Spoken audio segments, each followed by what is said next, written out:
Okay, so moving on. Tom Grovestock is here, and he's running something called the Matchstick Project, and it's a volunteer organisation that aims to promote up-and-coming artists through exposure. So very similar to this show. They put on gigs, organise music, videos and documentaries. Brilliant idea, I like that idea, the documentary thing. Also run live music performances on Rebel Radio, which is part of the Essex Uni.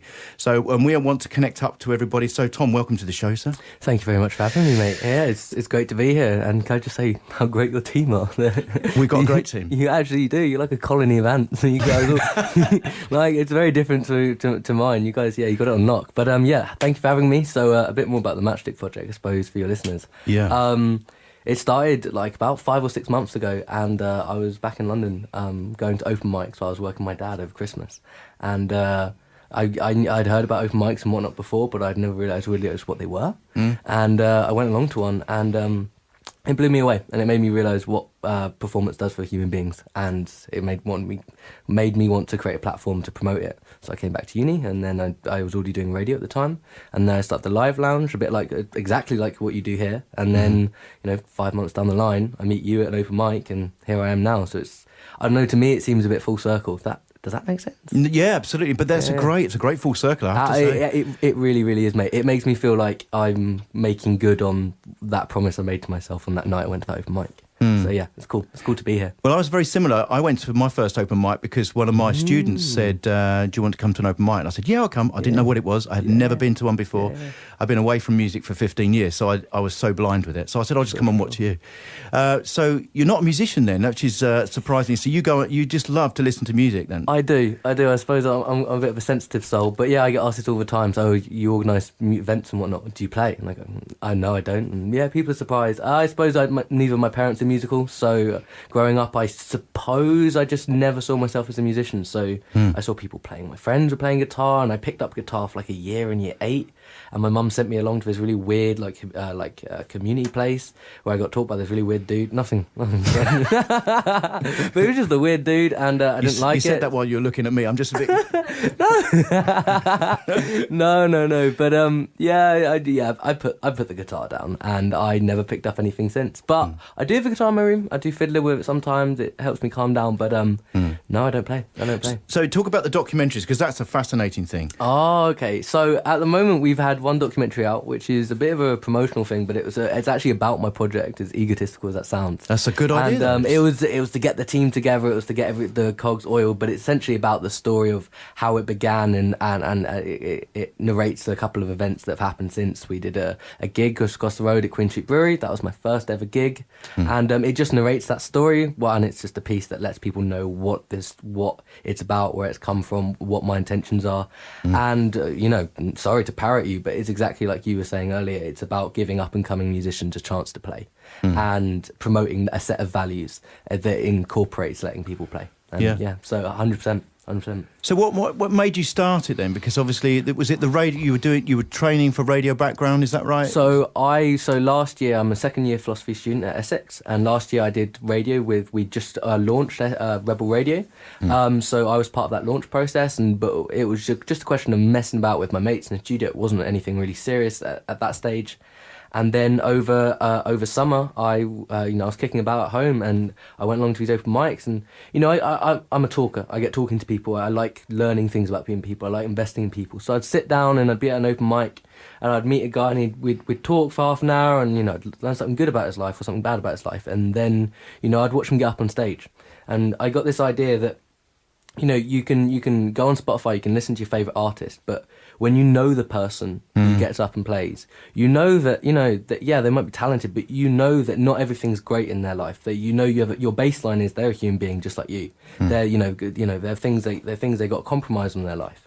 But you see when they get up on stage and they play that this is something they don't have to compromise on, and that's and that's what it was important to me. Do you know what I mean? Like and it's something pure. It sounds like you've got the empathy that I have. I 25 years ago I was trying to make a living out of being a musician. Sure. And then started this up as a hobbyist, effectively, just because I wanted to be a presenter, and then realised this is a major platform. As for you, and then I suddenly realised how much it affected me when I had people come along and play, see them light up, young 15-year-olds come along and play their first songs. And so I became emotionally involved in it as much. I know that might sound a bit slow from me, but I think that's one of the reasons what drives me to doing this. You know, everyone says, well, what do you do it for? You don't get paid, you're doing it for nothing.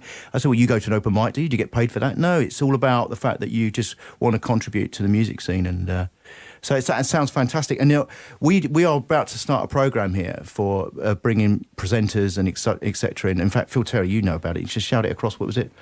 What was the? We're about to.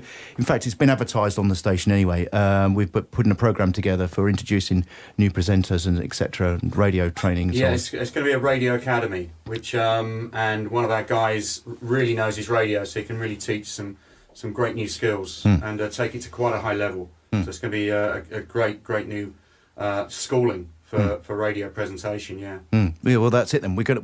In fact, if you can hook up with that, and you've got people out there writing music, you send them our way, and we start making a big 100%. Family tree with it because it sounds fantastic. Tom. Family tree sounds great. Sounds great. So yeah, like I said, I do the same thing on my radio show. We call it Rebel Live. You can find us on YouTube and whatnot. And yeah, get in contact with us as well. So we'll send people either way. But it's a fantastic idea. The playlist will grow consistently with young songwriters, etc., and bring them in.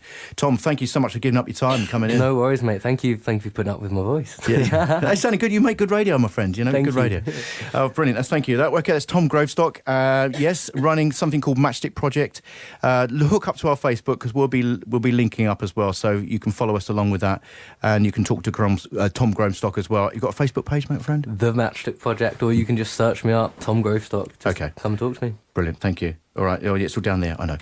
Yes, but you know my reading. So I tried to get rid of Tom, but he's come back through the door because I missed something, actually. Let's talk about it because it's actually something that was on my list and I didn't say. It was on mine. Yeah, Thursday the 8th of March. Talk about that, my friend. So on Thursday the 8th of March, the Matchstick Project is doing something called pop-ups, and I'm looking for artists. I'm looking for people who want to come along. It's going to be free. You're not going to take any money out of your pocket for it. So if you're free on the 8th of March at any time during your day, then come along. So what pop-ups is essentially we're going to be taking artists, we're going to be and camera crews and our own people, and we're going to be sticking on buses and trains and public spaces and essentially doing spontaneous events with the idea of drawing the public in. This will be streamed over Facebook and whatnot to get the word out, and then we're going to be converging at 2 p.m. upon Colchester Square, and we're going to be doing an open air gig at Colchester Square. Right. And then from 2 till 4, we're going to be doing another open air gig. We're going to move, we're going to migrate. At this point, we're going to be like a huge mass of humans and artists and a ginormous logistical operation to Castle Park. And we're going to be doing an open air event at Castle Park. And then from Castle Park, from about 5 p.m. onwards, we're going to be heading to various bars and cafes, doing gigs at each place, right. And moving along until we get to our final gig location, which is a secret at this current point in time. Okay, right. But as I said, I am looking for artists of all abilities and all genres. This again, like Loxleys Corner, this is a platform to promote you, your talent, and your hard work. So come along and have a good time. Okay, so again, to get in touch with you via Facebook, Via Facebook. Okay. Check me out on Facebook and send me a message. That's Tom Grovestock. Okay, right, you can clear off now.